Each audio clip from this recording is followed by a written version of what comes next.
आचार्य पूज्य वदन संग्रत मानकी जी, इनको मेरा त्रिवार अभिवादन। उपस्थित समस्त उपासक उपासिकाओं को नमो बुद्धाय जय भीम।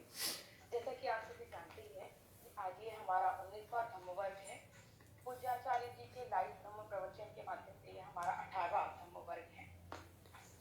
हर धम्मवर्ग में पूज्य आचार्य जी धम्म प्रवचन देने से पहले हमें कृष्ण पंचशील प्रदान करते हैं। मैं पूज्य आचार्य जी से अनुरोध करती हूँ कि वे आज हमारे धम्म प्रवचन की शुरुआत हमें कृष्ण पंचशील प्रदान करके करेंगे। अरहं सम्मा संबुद्धो अरहं सम्मा संबुद्धो बुद्धं भगवन्तं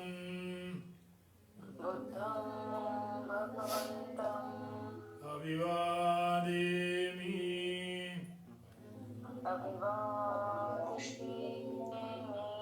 साक्षातो भगवता धम्मो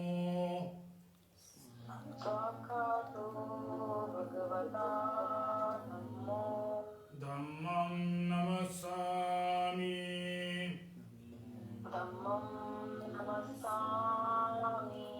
सुपटिपन्नो भगवतो सावकसङ्गो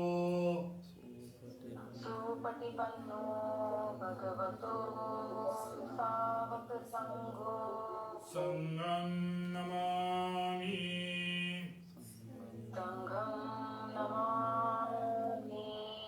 बुद्धं नमामि।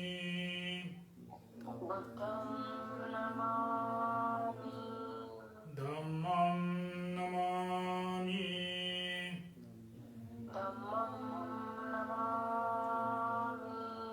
संघं नमामि।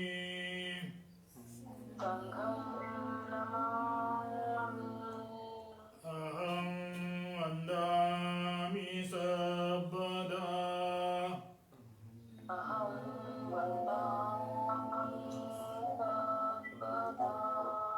नमो तस्सै भगवतो अरहतो सम्मा सम्बुद्धस्स। नमो तस्सै भगवतो अरहतो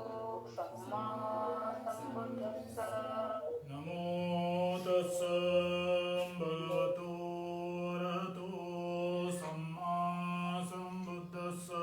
नमो तस्सै भगवतो अरहतो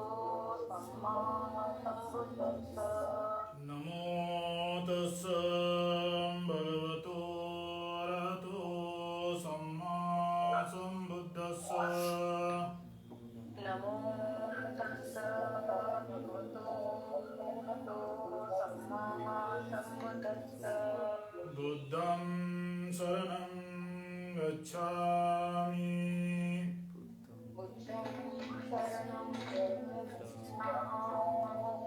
धम्मं शरणं गच्छामि।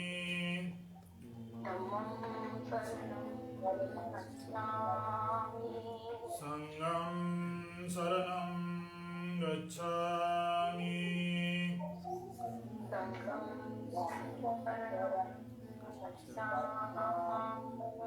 द्वितीयंपि बुद्धं शरणं गच्छामि।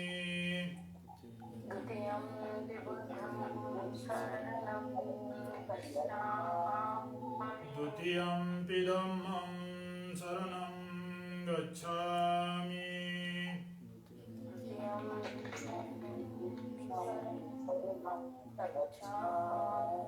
द्वितीयंपि संघं शरणं गच्छामि।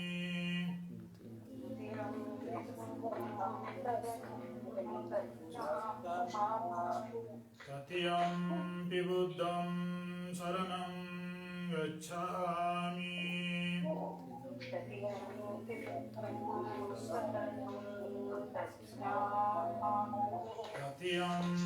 धम्मं शरणं गच्छामि।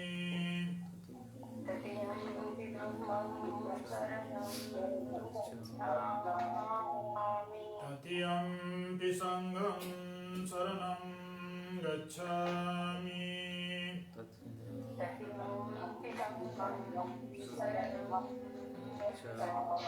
गच्छामि पानातिपाता वीरमणि सिक्खापदं समादयामि पानातिपाता वीरमणि सिक्खापदं समादयामि अदिन्नदाना वीरमणि सिक्खापदं समादयामि अदिन्नदाना वीरमणि सिक्खापदं समादयामि कामेषु मिच्छाचारा वीरमणि सिक्खापदं समादयामि कामेषु मिच्छाचारा वीरमणि सिक्खापदं समादयामि मुसावादा वीरमणि सिक्खापदं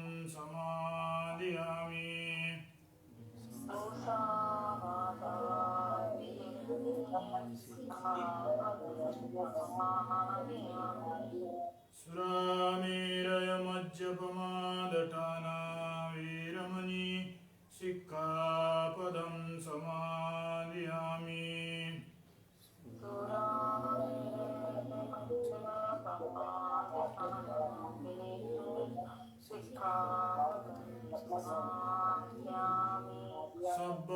सब्बपापस्सहकरणं कुशलस्य उपसम्पदा सचित्तपरियोदपनं एतं बुद्धानुशासनम्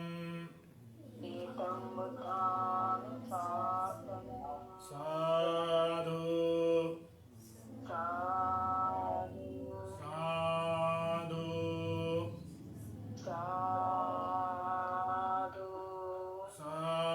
साधु साधु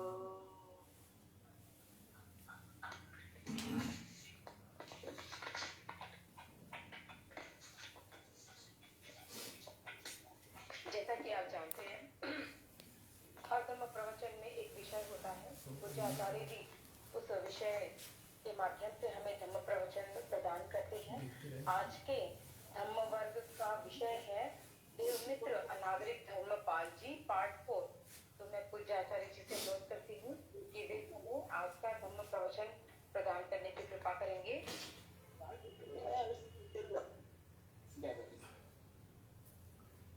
ज्ञान प्राप्ति प्राण सम्यक संबुद्ध ज्ञान प्राप्ति का मार्ग बुद्ध धम्म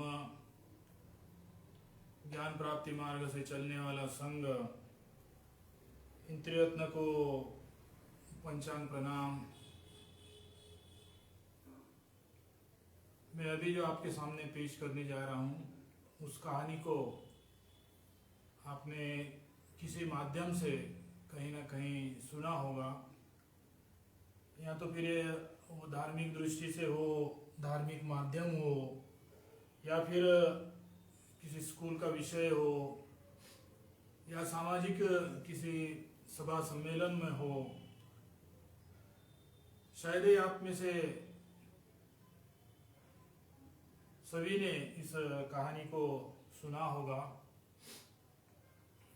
एक राजा आदि मनोरंजन के तौर पर अपने क्षेत्र में जो अंधे लोग रहते थे, निवास करते थे, उनको एकत्र किया। 10-5 जो भी कुछ अंधे लोग पकड़े छपड़े गए, उन 10-5 को एकत्र किया और उनके सामने एक हाथी को रखा और एक एक उस अंधे को सामने कर प्रश्न किया गया कि उस हाथी का आकार क्या होता है। एक अंधा सामने आया, उस अंधे ने हाथी के कान को छुआ। हाथी के कान को छुआ और जवाब देता है कि राजन, हाथी यह सूप के जैसा होता है। वो चावल से खंकर, गेहूं से खंकर निकालने के लिए जो सूप होता है, उसके तरह हाथी का आकार होता है। दूसरा कोई आया, उसने हाथी के दांत को, जो बाहर निकले हुए दांत है, उस दांत को छुआ और कहने लगा कि राजन, हाथी ये मुसल का आकार होता है। मुसल क्या होता है ये तो आजकल हमारे जीवन के इस्तेमाल में नहीं आता, इसलिए हमें भी पता नहीं मुसल क्या होता है। लेकिन मुसल वो जो कि पुराने जमाने में दाल, गेहूं पीसने के लिए एक जो लंबा सा डंडा होता था, बल्ली जैसा एक डंडा सा, लंबा सा डंडा होता था, वो चावल पीसने के लिए, कूटने के लिए, दाल कूटने के लिए, पीसने के लिए जो डंडा होता था, उसे मुसल कहा जाता था। किसी ने हाथी के दांत को छुआ और कहता है कि राजन, हाथी ये मुसल के समान होता है। तीसरा आया, उसने हाथी के नाक को छुआ। हाथी के नाक को छूकर वो अंधा कह रहा है, राजन, ये हाथी पाइप के जैसा होता है। चौथा आया, उसने पैर को छुआ और वो कहता है, राजन, हाथी ये पिलर के जैसा होता है। पांचवा आया, उसने हाथी के पेट को छुआ और कहता है, राजन, हाथी ये दीवार के जैसे होता है। छठवा आया, उसने हाथी के पूंछ को छुआ और कहता है, राजन, हाथी का आकार ये रस्सानुमा होता है। और भी कोई आए और उन्होंने हाथी के जिस पार्ट में हाथ लगाया, उस पार्ट से जो हाथ में महसूस हुआ, अंधे है, हाथ के सिवा दूसरा कोई महसूस होने के लिए पर्याय नहीं, तो हाथ के माध्यम से जो हाथी को स्पर्श किए और महसूस हुआ, उसको पेश करते गए। कोई बोलता है कि रस्सी है, कोई बोलता है कि दीवार है, कोई बोलता पिल्लर है, तो कोई बोलता और कुछ है। ये सब हाथी का ही आकार है, लेकिन ये हाथी नहीं है, ये हाथी का पार्ट है। हम कभी जंगल जाते हैं, जंगल में हजारों झाड़ पौधे रहते हैं। एक शब्द में हम कह देते हैं कि ये जंगल है, लेकिन हम ये देखने से, हम ये महसूस करने से वंचित हो जाते हैं कि वहाँ या आम का पेड़ है, बबूल का पेड़ है, या और भी कुछ जो हजारों जात के पेड़ होते हैं, उन एक एक पेड़ को देख कर ना भूल जाते हैं और कहते हैं कि मैंने जंगल की सफारी करके आया हूँ। हमारा नजारा आदमी को देखने के प्रति भी इसी तरह होता है कि आदमी के जिसको देखना चाहते हैं, जिसको देख रहे हैं, उसके अपने आप को सुटेबल जो पार्ट है उसको छू लेते हैं, उसको महसूस कर लेते हैं, और उसी जो मैंने महसूस किया, अपने सुविधाजनक महसूस किया, उसी पार्ट को उस आदमी का आकार दे देते हैं। आज हम यहाँ बोधिसत्व देवमित्र धर्मपाल जी की बात करने जा रहे हैं। धर्मपाल जी का जीवन भी बहुरूपी है। बहुरूपी होने के बावजूद भी हमने उनके अंधे ने हाथी के कान पकड़कर सूप कहा, अंधे ने हाथी के पैर को पकड़कर खंबा कहा, अंधे ने हाथी के पेट को पकड़कर दीवार कहा। उसी तरह एक एक पार्ट को ही देखते हैं, एक एक पार्ट को ही महसूस करते हैं, और उसी एक पार्ट को लेकर हम उनके जीवन को निश्चित करते हैं कि उनका जीवन क्या था। वो इसलिए होता है कि हम अपने सुविधाजनक उनके जीवन को स्वीकार करते हैं।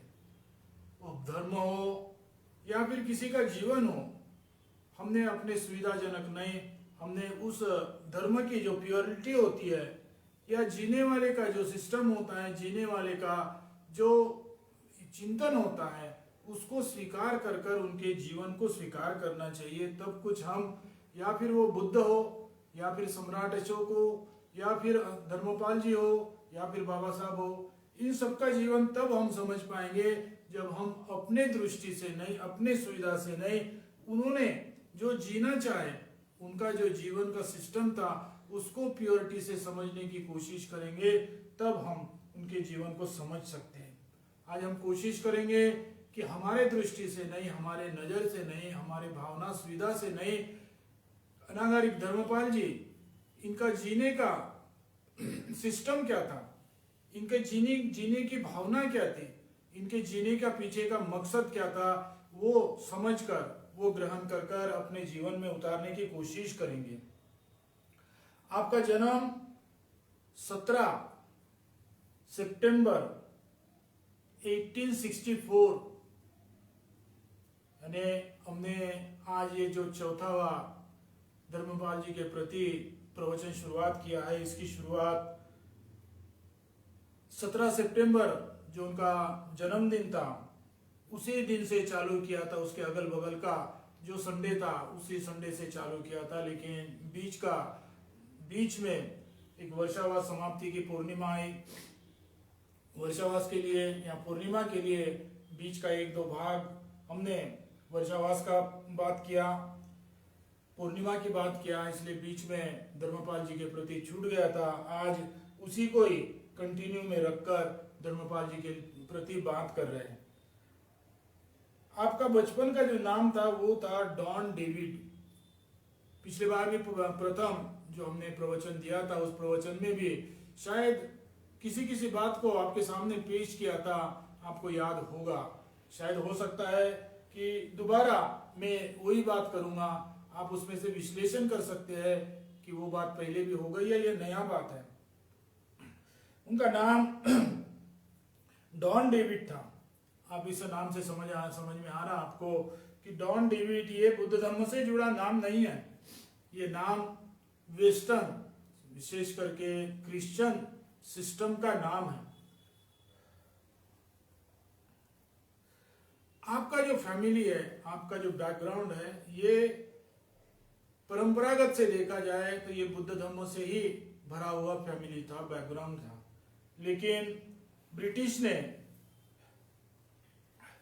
श्रीलंका को अपने कब्जे में करने के कारण आर्थिक, सामाजिक, धार्मिक सभी दृष्टि को अपने तौर पे, अपने रंग रूप में बदलाने की कोशिश किया। अर्थात उनका नाम भी जो क्रिश्चियन के समान डेविड हो गया, डॉन हो गया। लेकिन वो चाहते नहीं थे कि मेरा नाम डेविड हो, डॉन हो। हमने हर किसी महानुभाव का जीवन अपने ऊपर उतारना चाहिए, अपने अंगीकरण करना चाहिए। डॉन डेविड ये नाम धर्मपाल जी के लिए नाइलाज था, जोर जबरदस्त थोपा गया नाम था। उन्होंने अपने पसंद से, अपने लाइक से इस नाम को स्वीकार नहीं किया था। माता पिता ने भी जो दिया होगा तो वो माता पिता के पसंद मुताबिक नहीं, माता पिता के मजबूरन ये नाम धर्मपाल जी को दिया गया था। लेकिन हम अपना विचार करते हैं कि हमने 14 अक्टूबर 1956 इस दिन जिस धर्म में जी रहे थे उस धर्म को त्याग कर बुद्ध धर्म की स्वीकार की, बुद्ध धर्म को स्वीकार किया। 63-65 साल का 66 ईयर्स बीत गए। लेकिन आज भी हम, अभी जो जनगणना आएंगी तो उस जनगणना का भी एक उदाहरण दिया जाए तो आज भी उस जनगणना में हम बुद्ध लिखने के बावजूद महार लिखते हैं। धर्मपाल जी की मजबूरी थी डॉन डेविड लिखना, लेकिन हमारे पास सिलेक्ट करने का हक है कि मैं महार लिखूं या फिर बुद्ध लिखूं। मजबूरन जिसको कुछ करना पड़ा वो नाइलाज था।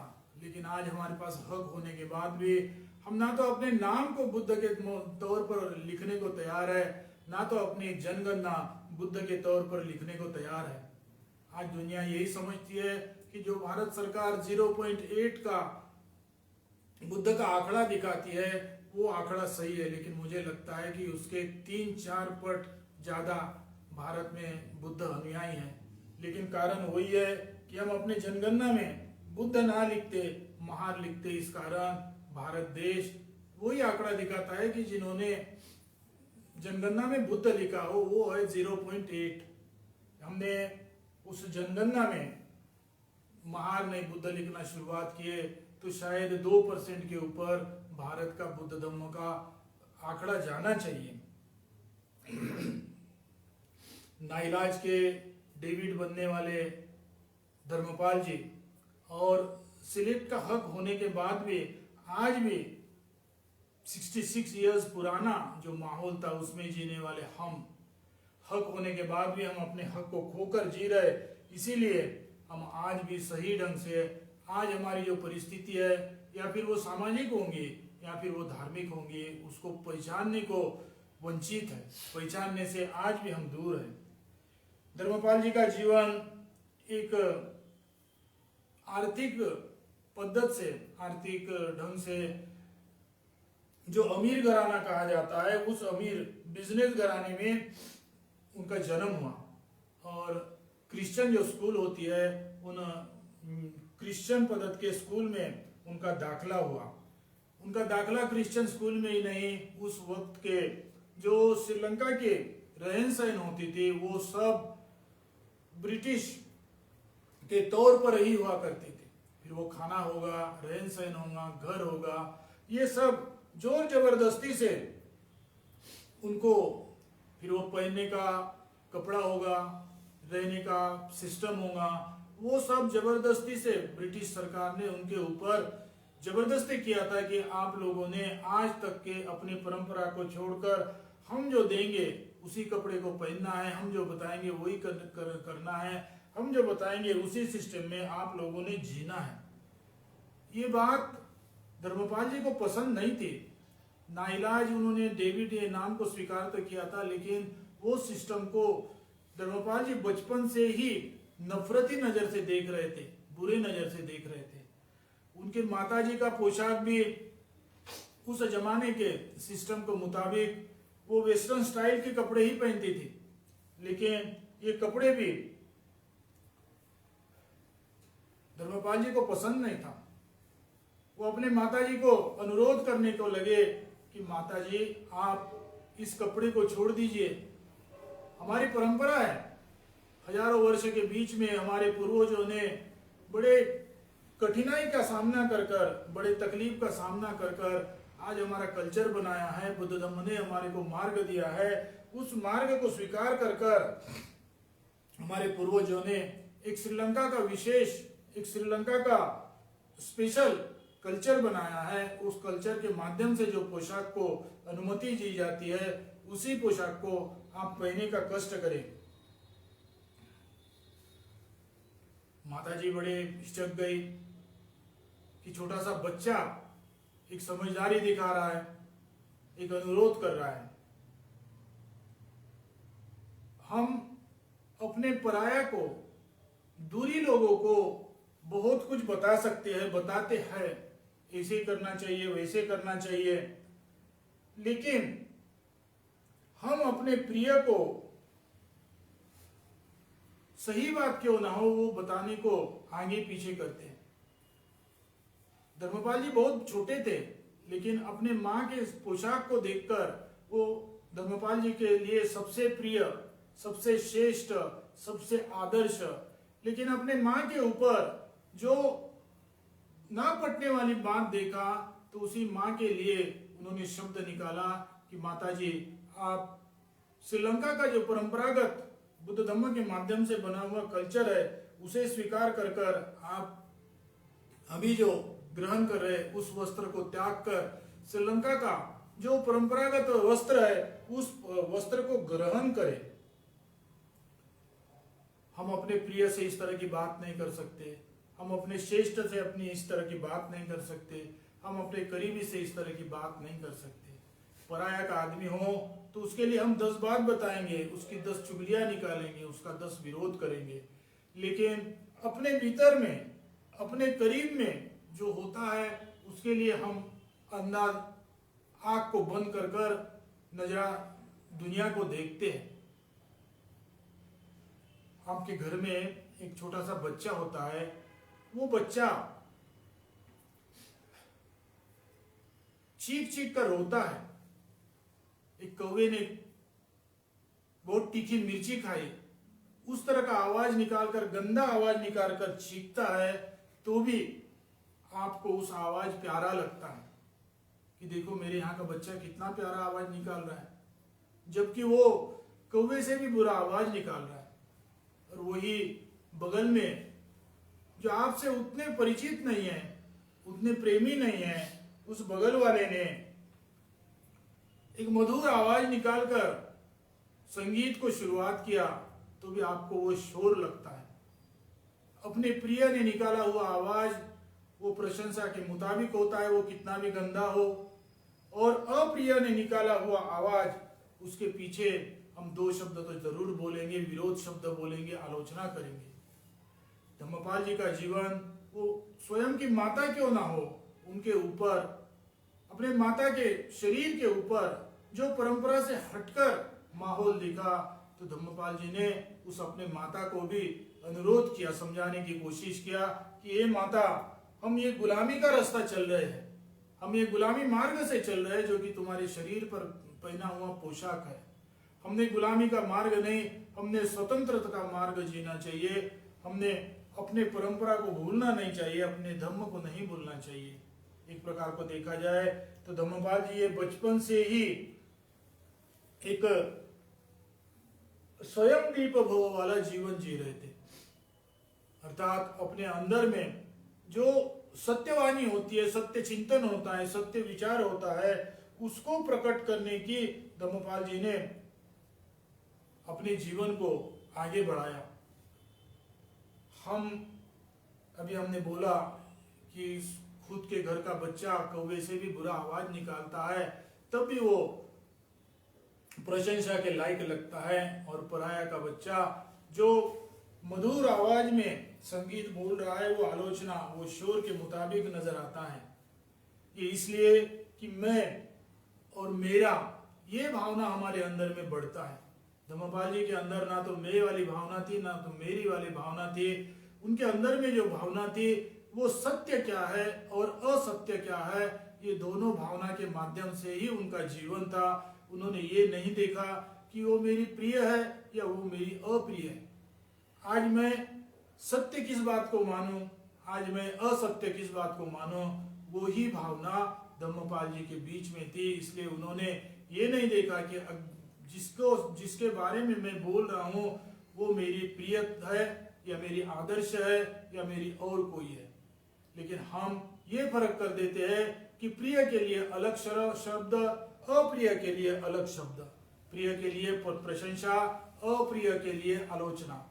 फिर उसकी सत्यता हम नहीं देखते, उसकी हकीकत हम नहीं देखते, उसको पहले इस दृष्टि से देखते हैं कि वो मेरी प्रिय है या अप्रिय है। बुद्ध कहते हैं वो मत देखो कि आपके प्रिय है या अप्रिय है, आप ये देखो कि आपके जुबान से निकलने वाला शब्द वो सत्य है, सत्यवाणी है, या वो फिर असत्य है। हम असत्यवाणी निकालकर मेरा मैं ये भावना को आगे बढ़ाकर समता के भावना को नष्ट करते हैं, भेदभाव के भावना को बढ़ाते हैं। बुद्ध ने हर वक्त सत्य भावना को, सत्यवाणी को प्रोत्साहित किया है, और हमारे वाणी से, काया वाचा मन से सत्य, प्रिय अप्रिय, मैं मेरा ये भावना नहीं, सत्य असत्य ये भावना को प्रकट करते रहेंगे। यही बुद्ध ने प्रोत्साहित किया था। धर्मपाल जी ने हर वक्त बचपन से लेकर उनके अंतिम तक सत्यवाणी का ही इस्तेमाल किया, सत्य कदम का ही इस्तेमाल किया, सत्य आचरण का ही इस्तेमाल किया। सत्यता को पालन करने के लिए, अर्थात उन्होंने ब्रिटिश सरकार से अपने देश की रक्षा करने के लिए ब्रिटिश सरकार के माध्यम से जो बुद्ध धम्म के प्रति अत्याचार अन्याय होता था, उस अत्याचार अन्याय से बुद्ध धम्म की रक्षा करने के लिए उन्हें 5-5 साल जेल भी जाना पड़ा, लेकिन उन्हें वो कोई फर्क नहीं पड़ा कि जेल गए क्या और जेल के बाहर है क्या।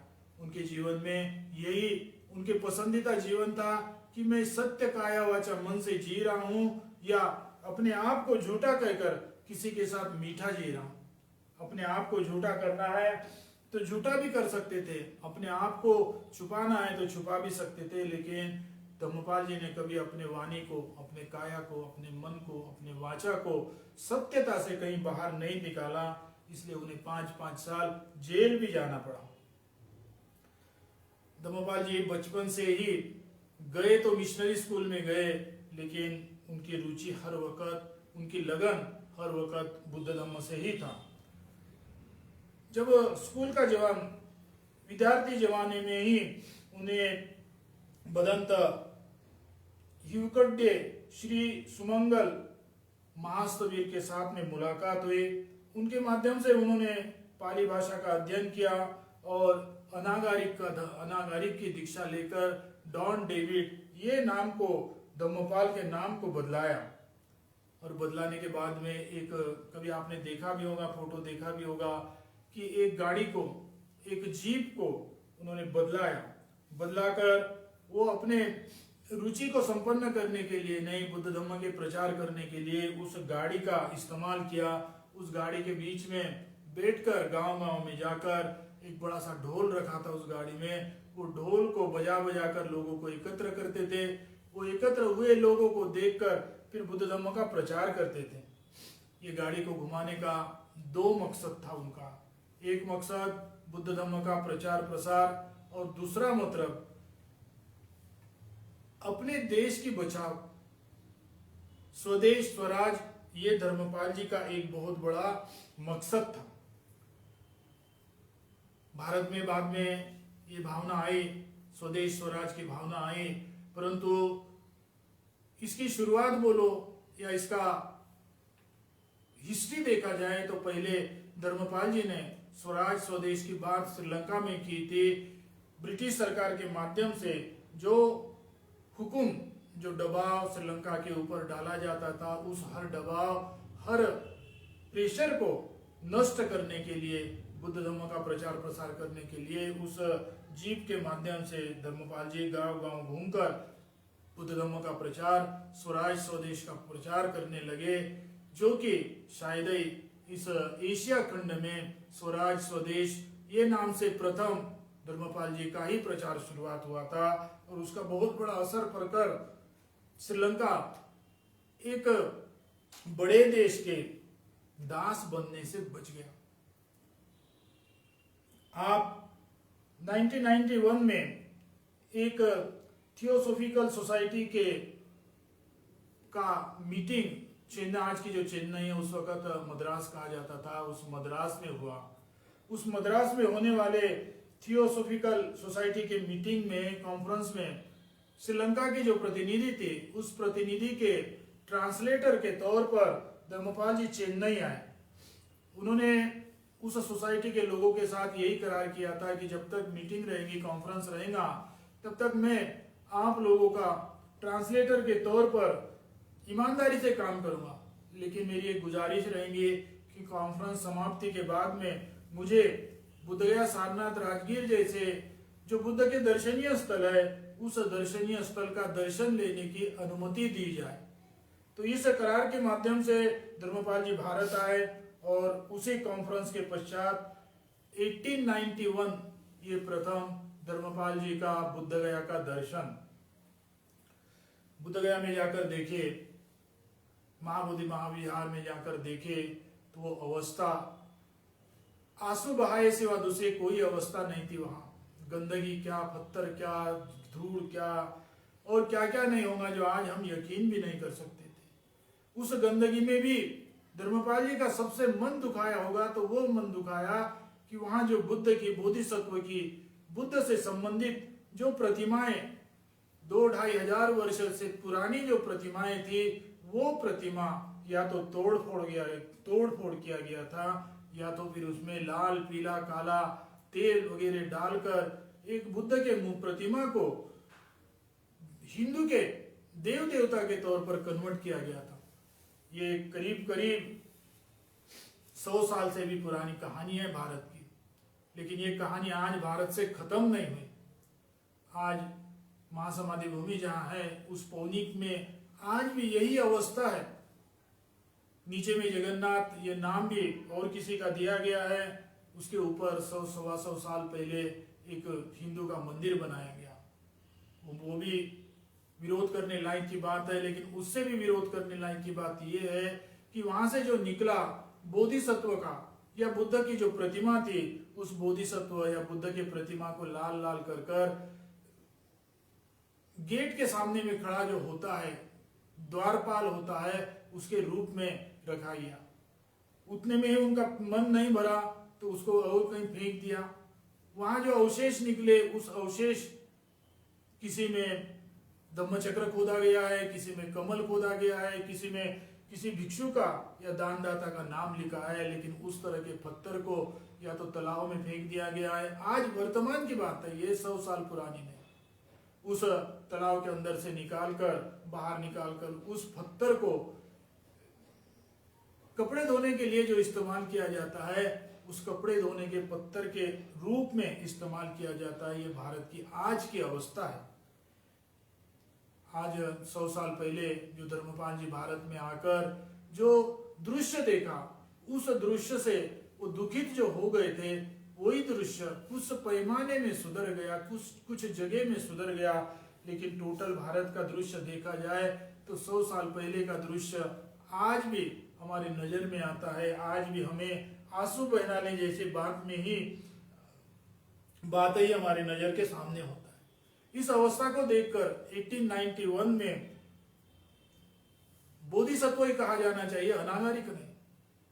बोधिसत्व धर्मपाल जी, देवमित्र धर्मपाल जी, इन्होंने 1891 में प्रथम बुद्धगया में आए। उस वक्त ये निर्णय किया, ये संकल्प किया, ये प्रतिज्ञा किया कि इसके बाद में मेरा जीवन जो है वो मेरा जीवन भारत में जो बुद्ध अवशेष है, बुद्ध का दर्शनीय स्थल है, वो दर्शनीय स्थल को मरम्मत करना, उसको सुधारना, उसको सुरक्षित रखना और साथों साथ भारत में बुद्ध धर्म को पुनर्जीवित करना, ये बोधिसत्व देवमित्र धर्मपाल जी का 1891 के अपने जीवन का संकल्प।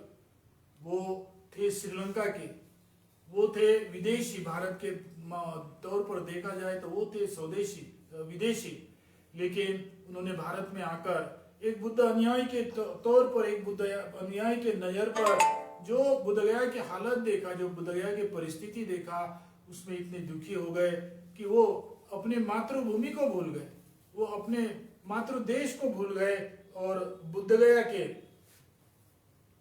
बुद्धगया से लेकर जो भी कुछ भारत में बुद्ध अवशेष है, बुद्ध के जीवन से संबंधित दर्शनीय स्थल है, उस दर्शनीय स्थल के पुनर्वसन के लिए, उसके मरम्मत के लिए, उसके रक्षा के लिए अपने जीवन को समर्पित किया।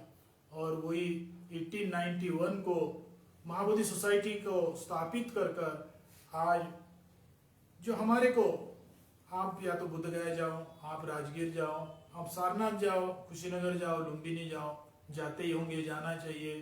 वो जगह आज संपन्न दृष्टि से नहीं, संपूर्ण दृष्टि से नहीं, लेकिन कुछ तो पैमाने पर वो जगह आज हमें दर्शनीय स्थल के रूप में नजर आता है।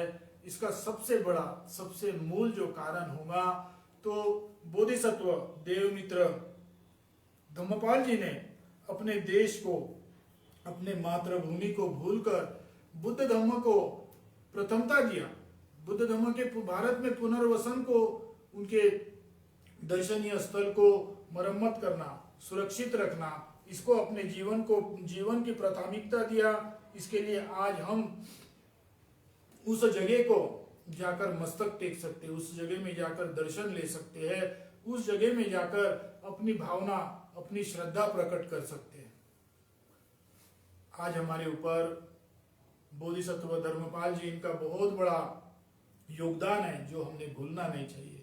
और इतना ही नहीं कि आज जो भी कुछ बुद्ध धम्म का तथागत सम्यक संबुद्ध सिद्धार्थ गौतम बुद्ध के दर्शनीय स्थल का जो हमारे को दर्शन होता है, उतना ही धर्मपाल जी का योगदान नहीं। 1956 विशेष रूप में नागपुर महाराष्ट्र में बुद्ध धर्म का फिर से शुरुआत हुआ।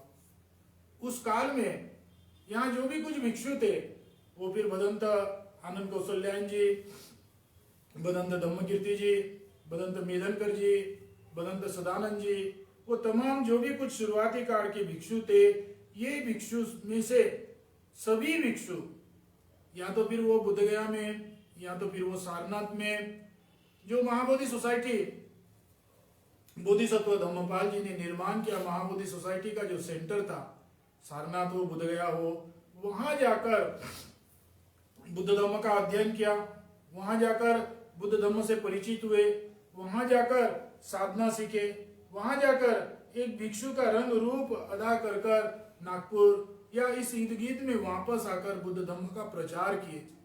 यही कारण आज हम बुद्ध धम्म को समझ रहे हैं, बुद्ध धम्म को स्वीकार कर रहे हैं, बुद्ध धम्म को करीब समझ रहे। उसमें से बहुत बड़ा एक भाग है कि महाबोधि सोसाइटी बोधिसत्व धम्मपाल जी का ने बनाया हुआ महाबोधि सोसाइटी, उनके जो सेंटर थे, बुद्धगया में थे, सारनाथ में थे, उस सेंटर में जाकर ये भिक्षु लोगों ने, ये महान भिक्षु लोगों ने जो अध्ययन किया, जो साधना किया, जो भिक्षु का रूप अदा किया, उसी का लाभ आज हमें मिल रहा है। तो उस दृष्टि से भी हमने धम्मपाल जी का शुक्र अदा करना चाहिए, उनके प्रति कृतज्ञता पेश करना चाहिए कि आज हम बुद्ध का रूप लेकर बुद्ध धम्म के अनुयायी के रूप में जीने का योग प्राप्त कर रहे हैं। आज ये धम्मपाल जी के प्रति चौथावा प्रवचन है और थोड़ा सा बचा है, लेकिन टाइम यहाँ समाप्त हो जाने के कारण पांचवा जो प्रवचन होगा वो भी धम्मपाल जी के जीवन के प्रति ये एक उपाय है। धम्मपाल जी का जो नाम ले रहे हैं, ये अपने लिए, हमारे लिए एक उपाय है। उनके जीवन के माध्यम से, उनके जीवन हमारे को सीखने लायक जीवन है, उनका जीवन के माध्यम से हम कुछ ग्रहण करने लायक उनका जीवन है। तो उनका नाम या उनका जीवन हमारे लिए उपाय है। लेकिन ये पांचवा होगा, छठवा होगा, कहाँ तक जाएगा पता नहीं। हम उनके नाम का यूज कर कर, शब्द तो ठीक नहीं है, लेकिन उनके जीवन का, उनके नाम का यूज कर कर हम उनके जीवन को अपने जीवन में उतारने का, उनके जीवनी पद्धत को, उनके विचार को, उनके भावना को अपने जीवन में उतारने का कोशिश करेंगे। ये 4 बार जो हुआ उसमें भी वही कोशिश किए, 5वां भी बार जो होगा वही कोशिश करेंगे। आज यहाँ वक्त हो गया, इसलिए जो 19वां ऑनलाइन प्रवचन माला है वो यही समाप्त करते हैं। आप सब हाथ जोड़ेंगे, मैं आशीर्वाद गाथा बोलूंगा।